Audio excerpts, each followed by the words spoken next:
어깨가 발칵 뒤집혔습니다. 200년간 유럽의 무기를 만들어 온 유럽 방산의 중실, 독일 한복판에 한국 무기 공장이 들어선 겁니다. 수주 잔고 110조 원, 단 1년 만에 426% 폭증. 라인메탈 임원이 말했습니다. 저건 수출이 아니다, 점령이다. 불과 30년 전 미국의 기술 이전을 요청했다가 쫓겨났던 나라. 그 나라가 지금 유럽의 방패를 만들고 있습니다. 아무도 예상하지 못했던 그날의 전말을 지금 공개합니다.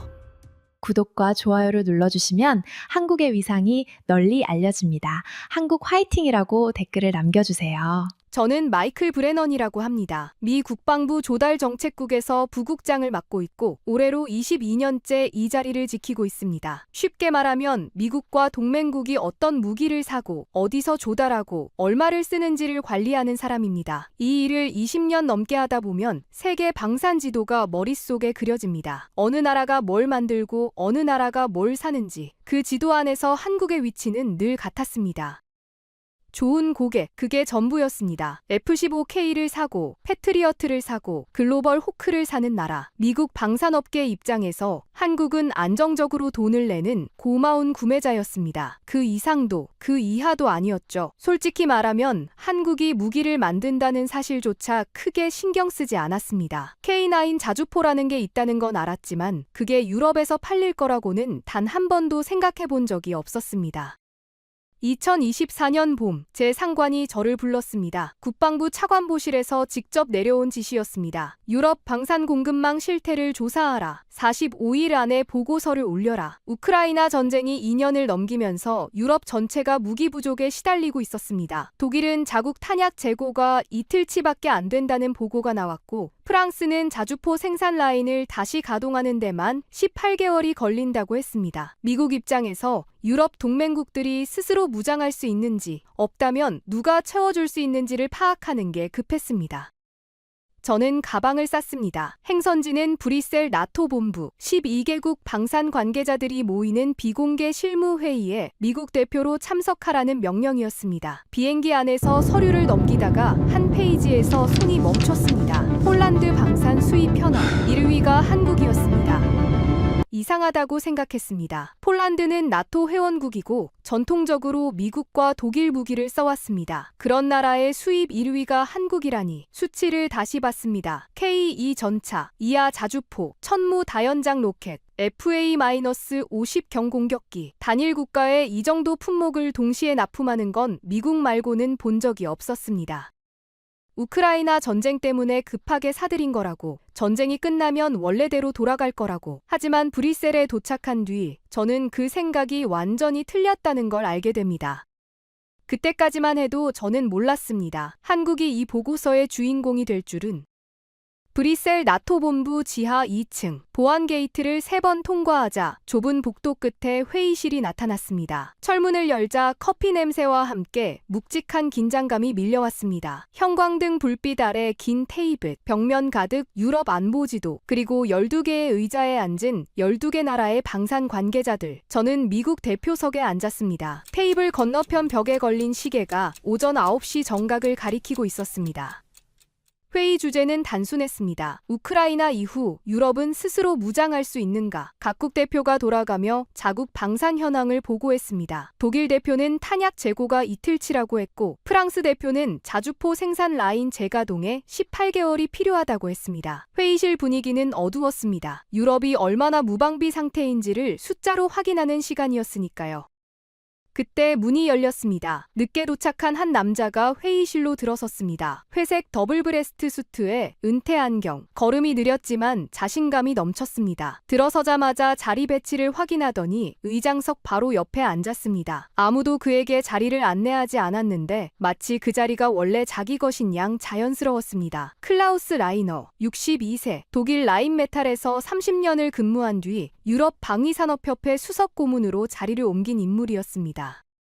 라이너는 앉자마자 회의 흐름을 쥐었습니다. 에스토니아 대표가 자국 방공망 현황을 설명하고 있었는데 라이너가 손을 들어 말을 잘랐습니다. 잠깐만요. 에스토니아의 국방비가 GDP의 몇 %입니까? 3%도 안 되면서 방공망을 논하는 건 순서가 아닙니다. 에스토니아 대표의 얼굴이 붉어졌습니다. 노르웨이 대표가 보충 발언을 하려 하자 라이너가 고개도 돌리지 않고 말했습니다. 노르웨이는 다음에 하세요. 지금은 제가 말하고 있습니다. 회의실이 조용해졌습니다. 아무도 그에게 반박하지 않았습니다. 이 방에서 라이너는 의장이 아니었지만 의장보다 강했습니다.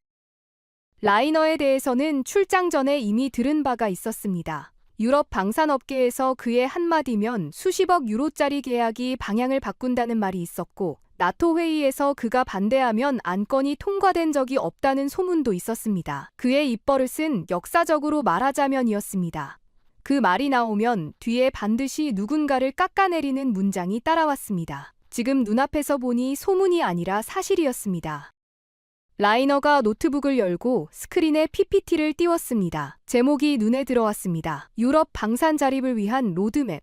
슬라이드를 넘기자 공급자 분류표가 나왔습니다. 1등급 전략적 파트너에는 미국, 영국, 프랑스가 있었습니다. 2등급 보조 공급자에는 이스라엘과 터키, 그리고 3등급 가장 아래 임시 공급자, 거기에 한국이 있었습니다.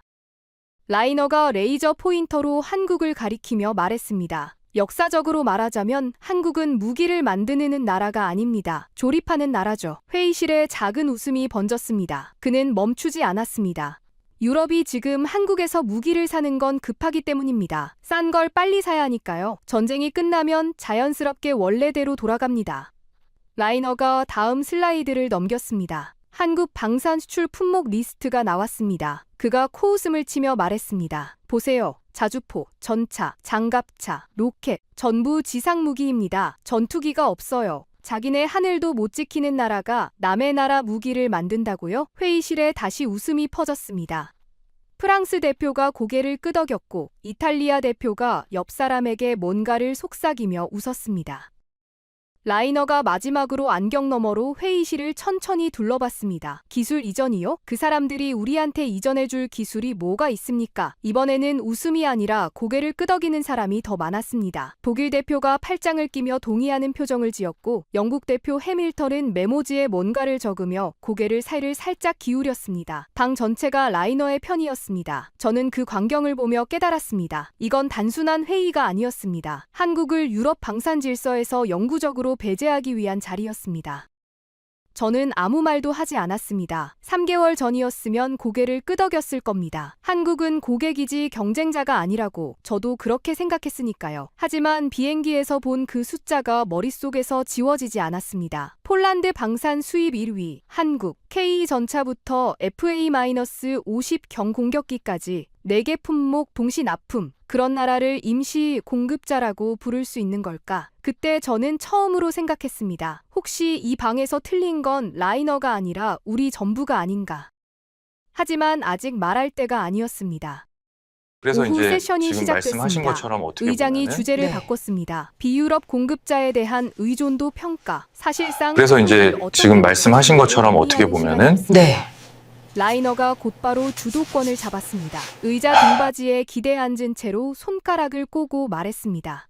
간단합니다. 한국 방산은 우크라이나 전쟁이 만든 반짝 특수입니다. 전쟁 전에 한국 무기를 쓴 유럽 국가가 몇 개국입니까? 사실상 없었죠. 전쟁이 끝나면 자연스럽게 사라집니다. 저는 손을 들었습니다. 회의실의 시선이 일제히 저를 향했습니다. 솔직히 이 순간까지도 한국을 변호할 생각은 아니었습니다. 다만 제가 가진 데이터와 라이너의 주장이 맞지 않았습니다. 분석관의 본능이었습니다. 라이너 고문님, 반짝 특수라고 하셨습니다. 맞습니다. 우크라이나 전쟁이 기회였죠. 라이너가 고개를 끄덕였습니다. 제가 동의할 줄 알았던 모양입니다. 그런데 반짝 특수라면 수출이 한 해 튀고 다시 떨어져야 합니다. 한국 방산 수출 추이를 보시겠습니까? 저는 준비한 자료를 스크린에 띄웠습니다.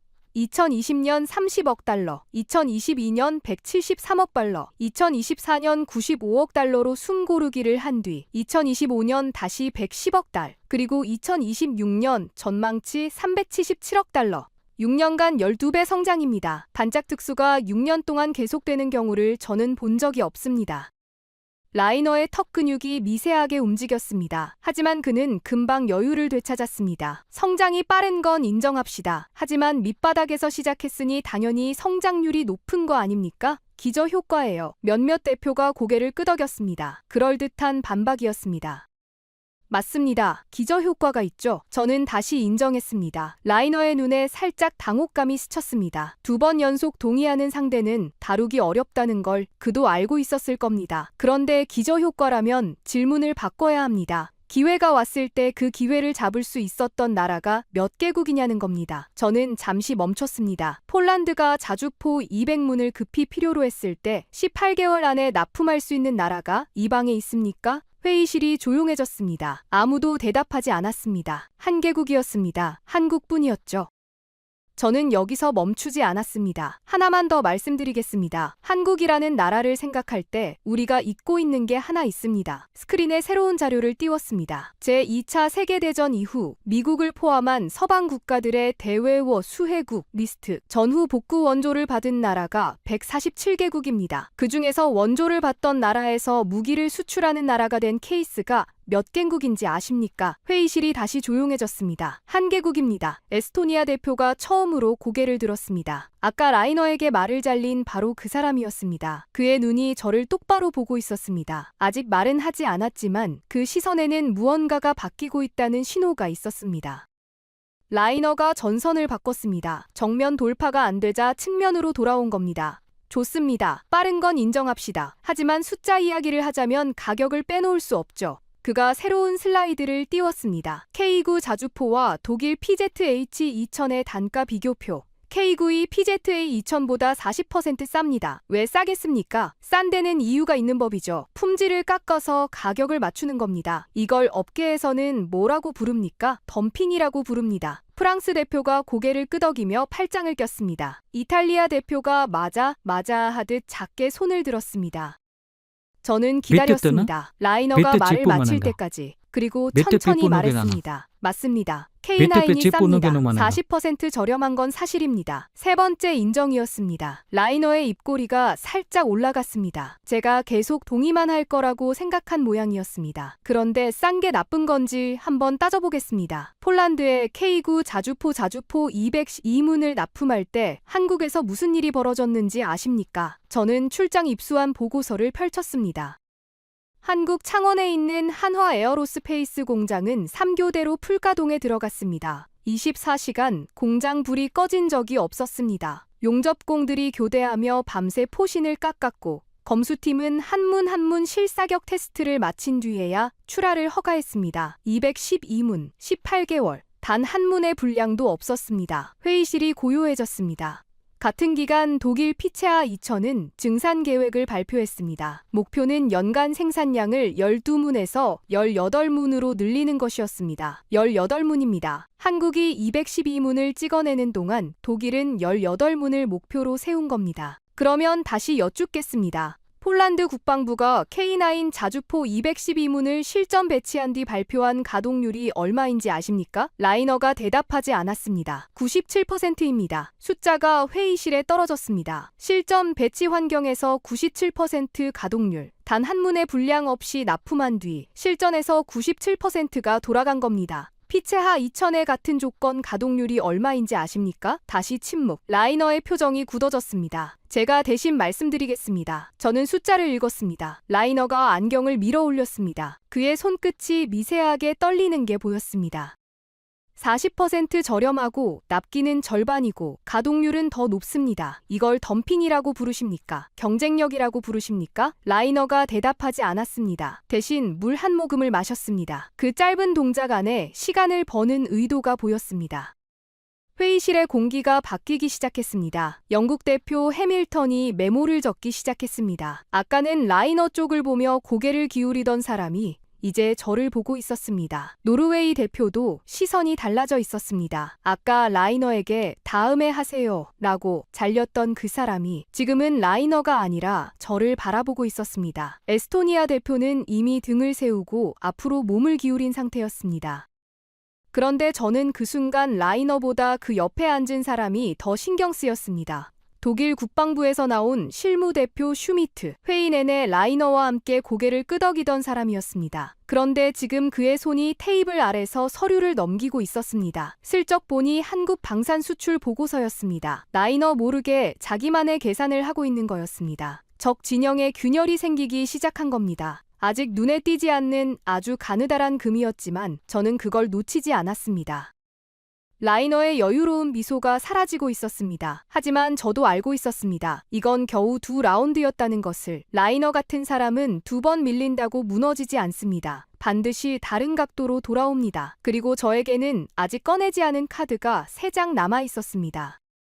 의장이 15분 휴식을 선언했습니다. 회의실 철문이 열리자 복도에 찬 공기가 훅 밀려왔습니다. 저는 복도 끝 창가로 걸어갔습니다. 브뤼셀 오후 하늘은 회색 구름으로 가득했고 창밖으로 NATO 본부 앞 광장에 각국 국기가 바람에 흔들리는 게 보였습니다. 커피 자판기 앞에 서서 버튼을 눌렀습니다. 종이컵에 떨어지는 커피 소리가 텅 빈 복도에 울렸습니다. 속으로 생각했습니다. 라이너를 이기는 건 어렵지 않다. 데이터는 내 편이니까. 문제는 나머지 11명이었습니다. 저 방 안의 공기를 완전히 뒤집으려면 숫자만으로는 부족했습니다.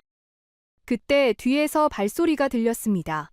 돌아보니 커피 2잔을 들고 다가오는 사람이 있었습니다. 작은 체구의 단발머리, 폴란드 국방부 배지를 단 정장 차림, 사라 코알스카, 34세, 폴란드 국방부 방산협력과에서 나토에 파견 나온 실무관이었습니다.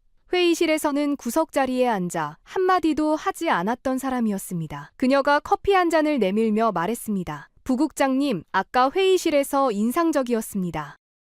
저는 커피를 받으며 웃었습니다. 인상적이라기보다는 데이터가 말해주는 걸 읽은 것뿐입니다. 사라가 고개를 저었습니다. 아닙니다. 이 회의에서 라이너에게 정면으로 반박한 사람은 부국장님이 처음이에요. 2년 동안 한 번도 못 본 광경이었습니다. 그녀의 목소리에는 단순한 칭찬이 아니라 뭔가를 기다려왔다는 뉘앙스가 있었습니다. 사라가 주머니에서 작은 USB를 꺼냈습니다. 부국장님, 아직 꺼내지 않은 카드가 있으시잖아요. 저는 USB를 바라봤습니다. 이건 뭡니까? 폴란드 국방부가 공개를 허가한 자료입니다. 한화 에어로스페이스 폴란드 공장 착공 계획서, 현지 고용 데이터, 그리고 금융 패키지 상세 내역. 그녀가 USB를 제 손에 쥐어주며 말했습니다. 라이너는 한국이 무기를 팔고 떠나는 나라라고 생각합니다. 이걸 보시면 생각이 달라지실 겁니다. 저는 호텔로 돌아가 노트북에 USB를 꽂았습니다. 파일을 여는 순간 머릿속이 하얘졌습니다. 공장 설계도, 현지 부품업체 하청 계약서, 폴란드 노동자 고용 계획, 그리고 80억 달러 규모의 차관 구조도. 이건 수출이 아니었습니다. 완전히 다른 게임이었습니다. 한국은 무기를 팔러 온 게 아니라 유럽 방산 생태계 안에 뿌리를 내리러 온 거였습니다. 저는 노트북을 닫고 천장을 올려다봤습니다. 내일 회의에서 이걸 꺼내면 라이너가 어떤 얼굴을 할까 상상만으로도 심장이 빨라졌습니다. 하지만 진짜 무서운 이야기는 이제부터입니다. 다음 날 아침 9시 회의 이틀째가 시작됐습니다. 회의실 공기가 어제와 달랐습니다. 라이너는 여전히 같은 자리에 앉아 있었지만 어제의 여유로운 표정은 사라지고 입을 꾹 다문 채였습니다. 반면 에스토니아 대표와 노르웨이 대표는 어제보다 의자르로 당겨 앉아 있었습니다. 저는 그 변화를 놓치지 않았습니다. 사라 코알스카는 어제와 같은 구석 자리에 앉았지만 이번에는 노트북을 펴고 있었습니다. 의장이 발언권을 저에게 넘겼습니다. 저는 사라에게 받은 USB 자료를 스크린에 띄웠습니다. 첫 번째 슬라이드가 나타나자 회의실이 술렁였습니다. 폴란드 중부 스타라오비체 지역의 항공 사진이었습니다. 넓은 평야 위에 거대한 공장 부지가 표시돼 있었고 그 위에 한화 에어로스페이스 로고가 찍혀 있었습니다. 여러분, 이건 2026년 2월에 착공된 한화 에어로스페이스의 폴란드 생산 공장입니다. 라이너가 안경 너머로 스크린을 노려봤습니다. 이 공장이 완공되면 무슨 일이 벌어지는지 설명드리겠습니다. 저는 슬라이드를 넘겼습니다. 부품 조립부터 최종 양산까지 전 공정이 폴란드 현지에서 이루어집니다. 다연장 로켓 생산 라인이 가동되고 현지 부품업체 47곳과 하청 계약이 체결됩니다. 폴란드 노동자 직접 고용 규모는 1단계만 2,400명입니다. 숫자가 나올 때마다 회의실 여기저기서 펜이 움직이는 소리가 들렸습니다. 저는 한 박자 쉬고 말했습니다. 한국은 무기를 팔고 떠나는 나라가 아닙니다. 공장을 짓고 남는 나라입니다.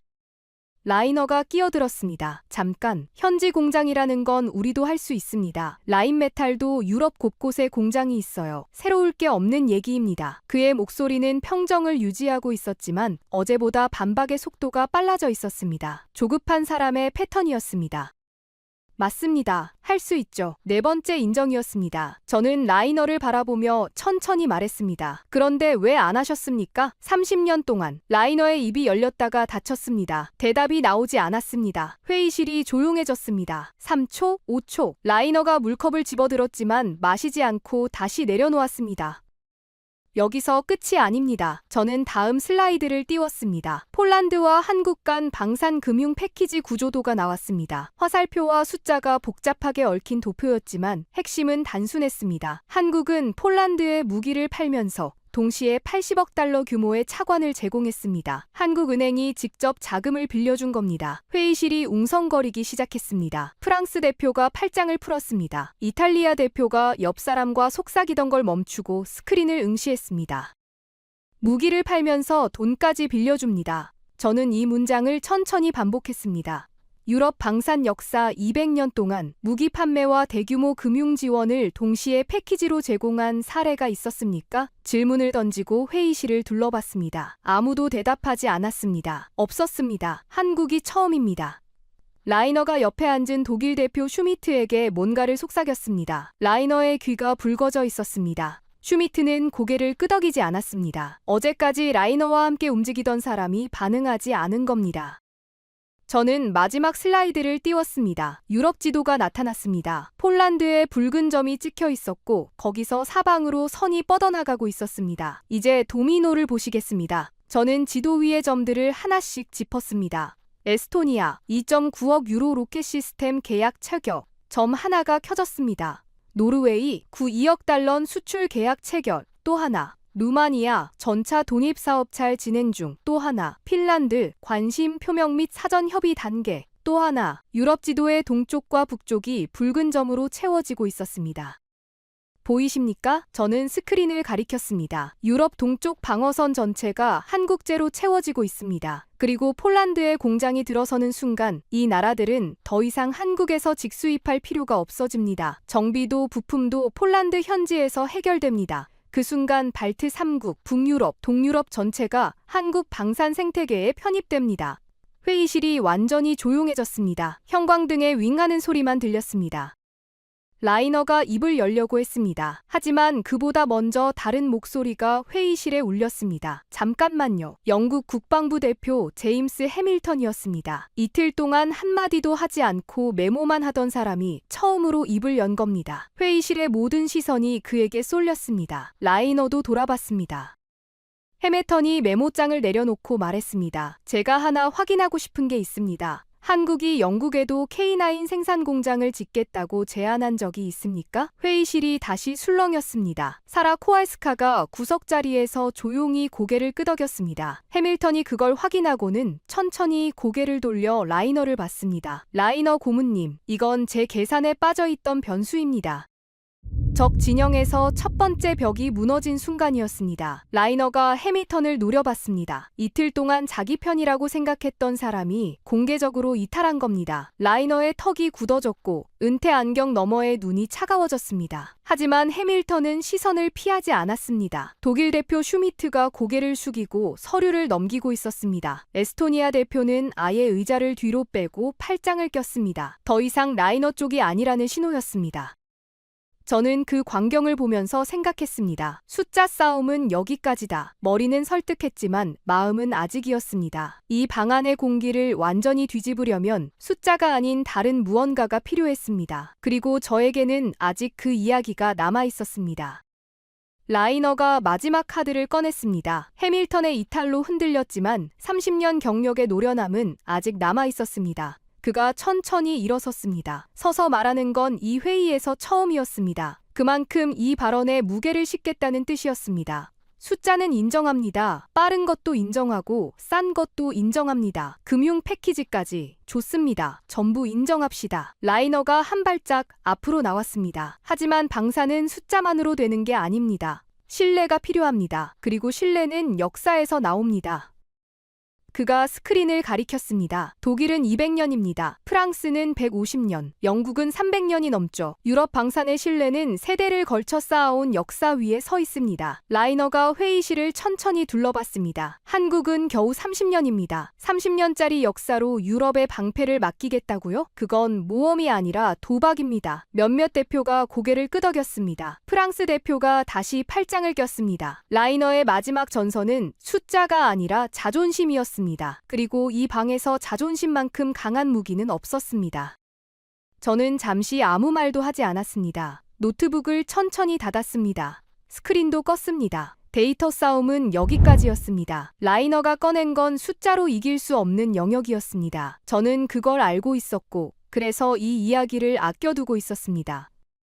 라이너 고문님, 역사 말씀하셨으니 저도 역사를 하나 말씀드리겠습니다. 회의실이 조용해졌습니다. 저는 스크린 없이, 자료 없이 눈앞의 사람들을 바라보며 말하기 시작했습니다. 1990년대입니다. 한국은 미국의 전투기 핵심 기술 이전을 요청했습니다. 엔진 제어 소프트웨어, 비행 제어 시스템, 레이더 핵심 모듈. 당시 한국에는 그걸 만들 기술이 없었습니다. 미국의 대답은 단 한마디였습니다.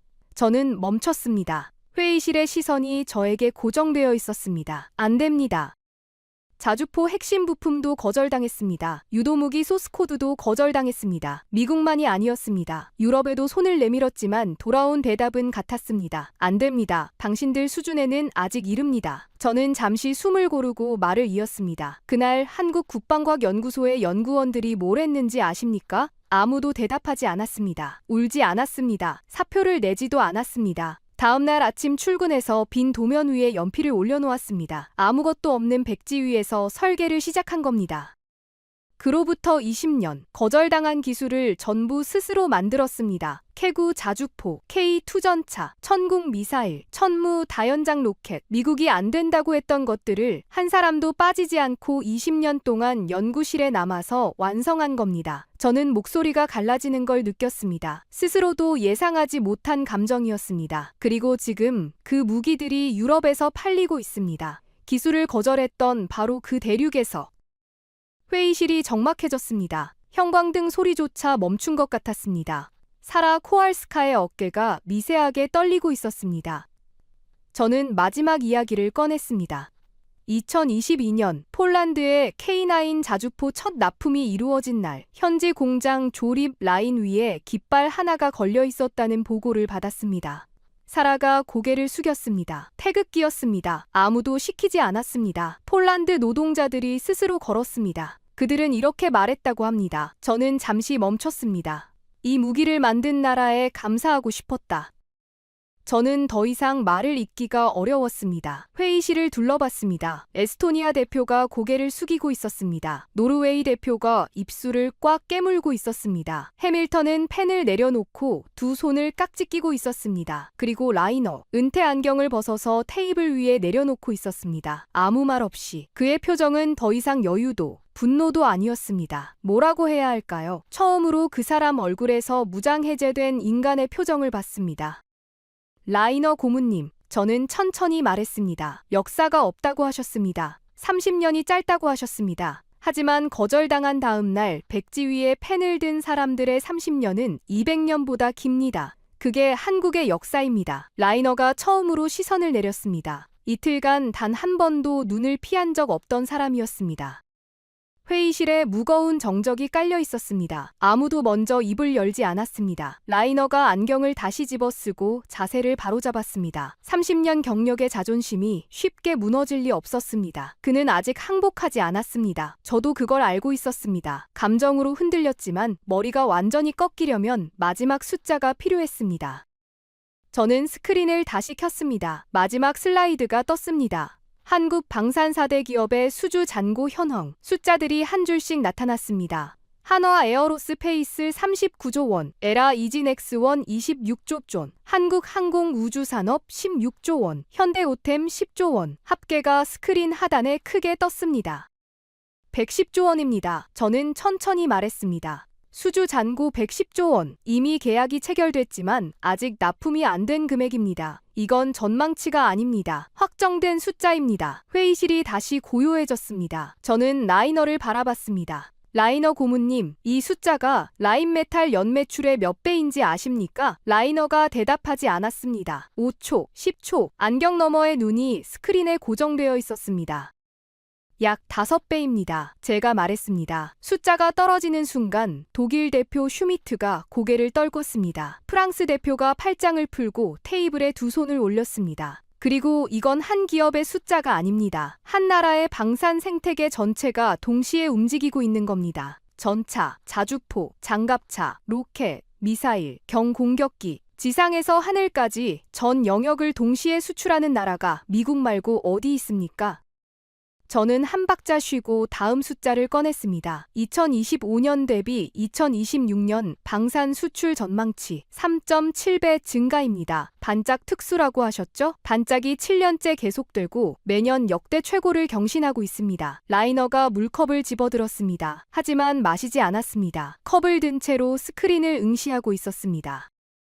그때 노르웨이 대표가 손을 들었습니다. 아까 라이너에게 다음에 하세요 라고 잘렸던 바로 그 사람이었습니다. 제가 말씀드려도 되겠습니까? 의장이 고개를 끄덕였습니다. 노르웨이 대표가 자리에서 일어섰습니다. 우리가 한국과 9.2억 달러 계약을 체결한 이유를 말씀드리겠습니다. 회의실의 시선이 그에게 쏠렸습니다. 라이너가 천천히 고개를 돌려 그를 봤습니다.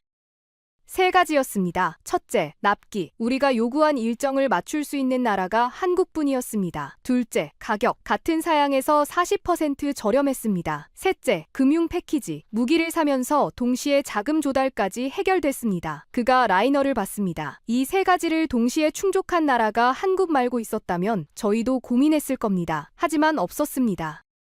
에스토니아 대표가 그 뒤를 이었습니다. 아까 라이너에게 국방비 타령을 들으며 말이 잘렸던 사람이었습니다. 저희도 같은 결론이었습니다. 2.9억 유로 로켓 시스템. 한국 제안이 압도적이었습니다. 그의 목소리에는 아까와 다른 힘이 실려 있었습니다. 해밀턴이 메모장을 덮으며 말했습니다. 저도 같은 판단입니다. 영국 국방부도 한국과의 협력을 재검토해야 한다고 본국에 보고할 생각입니다. 하나씩 넘어오고 있었습니다. 노르웨이, 에스토니아, 영국, 루마니아 대표가 조용히 고개를 끄덕였습니다. 아직 입을 열지는 않았지만 방향은 정해진 거였습니다. 이틀 전 라이너의 편이었던 이 방이 지금은 완전히 다른 방이 되어 있었습니다. 회의실이 완전히 고요해졌습니다. 모든 시선이 라이너에게 향했습니다. 5초, 10초, 15초. 라이너가 천천히 물컵을 테이블에 내려놓았습니다. 컵이 탁 하고 울렸습니다. 그 소리가 회의실에 유난히 크게 퍼졌습니다. 라이너가 안경을 벗었습니다. 양손으로 눈을 한번 문질렀습니다. 그리고 천천히 의자 등받이에 기대 앉았습니다. 이틀간 단 한 번도 등을 기댄 적 없던 사람이었습니다. 항상 앞으로 기울어 상대를 압도하던 사람이 처음으로 뒤로 물러난 겁니다. 저는 마지막 질문을 던졌습니다. 라이너 고문님, 어제 첫 슬라이드에서 한국을 임시 공급자로 분류하셨습니다. 지금도 같은 생각이십니까? 회의실 전체가 라이너를 바라보고 있었습니다. 라이너가 천천히 안경을 다시 썼습니다. 입을 열었습니다. 그리고 그 입버릇이 나왔습니다. 하지만 이번에는 방향이 달랐습니다. 역사적으로 말하자면 라이너가 멈췄습니다. 2초, 3초, 나는 틀렸습니다. 그의 입버릇이 처음으로 자기 자신을 향한 순간이었습니다. 회의실에 아무 소리도 나지 않았습니다. 의장이 천천히 말했습니다. 보고서 분류를 수정하겠습니다. 한국은 임시 공급자가 아닙니다. 전략적 파트너입니다. 펜을 든 손이 서류 위를 움직였습니다. 분류표에 3등급의 줄이 그어지고 1등급 칸에 대한민국이 적혔습니다. 회의가 끝났습니다. 사람들이 하나둘 자리에서 일어나기 시작했습니다. 그때 라이너가 자리에서 일어나 제 쪽으로 걸어왔습니다. 저는 가만히 서서 기다렸습니다. 라이너가 멈춰 섰습니다. 아무 말 없이 오른손을 내밀었습니다. 저는 그 손을 잡았습니다. 악수는 길지 않았습니다. 하지만 그 손의 무게는 어떤 말보다 무거웠습니다. 라이너는 돌아서서 회의실을 나갔습니다. 등이 아까보다 작아 보였습니다. 복도로 나오자 사라 코알스카가 벽에 기대 서 있었습니다. 눈가가 붉었습니다. 저를 보더니 작게 웃으며 말했습니다. 해냈네요, 부국장님. 저는 고개를 저었습니다. 제가 한 게 아닙니다. 20년 동안 백지 위에 펜을 들었던 사람들이 한 겁니다. 사라가 아무 말 없이 고개를 끄덕였습니다. 복도 끝 창문으로 브뤼셀의 늦은 오후 햇살이 비스듬히 들어오고 있었습니다. 회의는 끝났습니다. 하지만 한국의 이야기는 이제 시작이었습니다. 보고서를 마감한 건 그날 밤이었습니다. 호텔방 책상 위에 노트북 하나, 커피 3잔째, 45일짜리 미션이었는데 결론은 이틀 만에 나와버렸습니다. 저는 마지막 문장을 적고 노트북을 닫았습니다. 방이 조용했습니다. 형광등 불빛만 책상 위를 비추고 있었습니다. 잠이 오지 않았습니다. 저는 재킷을 걸치고 호텔을 나섰습니다.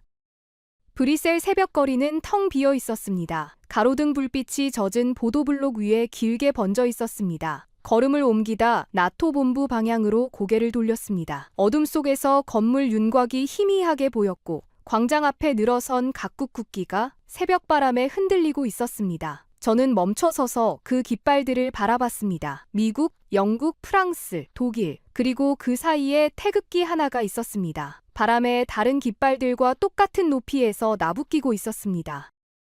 22년간 미 국방부에서 일하면서 수많은 나라의 방산 역량을 평가해 왔습니다. 보고서만 수백 건을 썼습니다. 하지만 이번처럼 제 판단 자체가 틀렸다고 느낀 건 처음이었습니다. 저는 한국을 고객이라고 생각했습니다. 무기를 사주는 나라. 그런데 돌아보니 한국은 이미 오래전에 고객의 자리를 벗어나 있었습니다. 저만 그걸 몰랐던 겁니다. 라이너만 틀린 게 아니었습니다. 저도 틀렸고 아마 이 업계의 대부분이 틀리고 있었을 겁니다.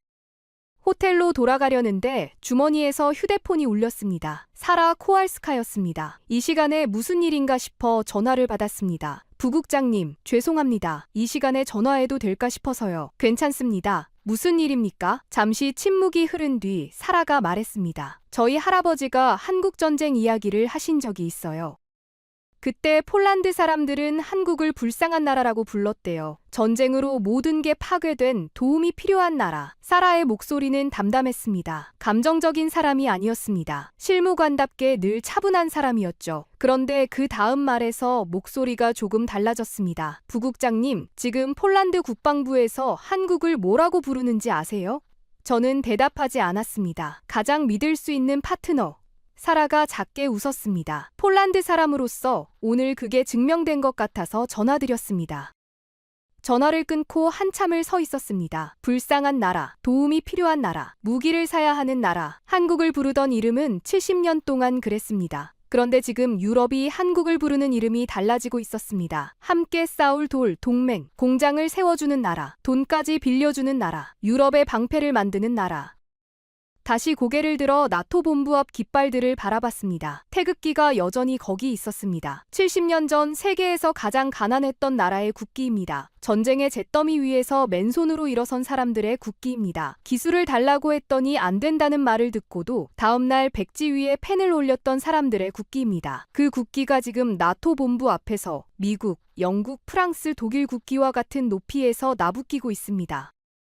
저는 그 새벽에 깨달았습니다. 한국을 이해하지 못하면 21세기 안보를 이해할 수 없습니다. 이것은 한 나라의 성공 이야기가 아닙니다. 포기하지 않으면 역사가 바뀔 수 있다는 살아있는 증거입니다. 그리고 그 증거를 만든 건 거절당한 다음 날에도 출근했던 이름 없는 사람들이었습니다.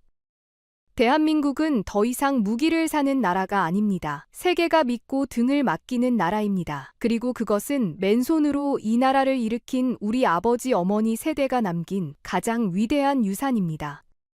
이 이야기가 울림이 있으셨다면 주변에 널리 공유해주세요. 더 많은 사람들이 대한민국의 이 이야기를 알았으면 좋겠습니다. 구독과 좋아요는 이 채널이 계속 한국의 이야기를 전하는 힘이 됩니다.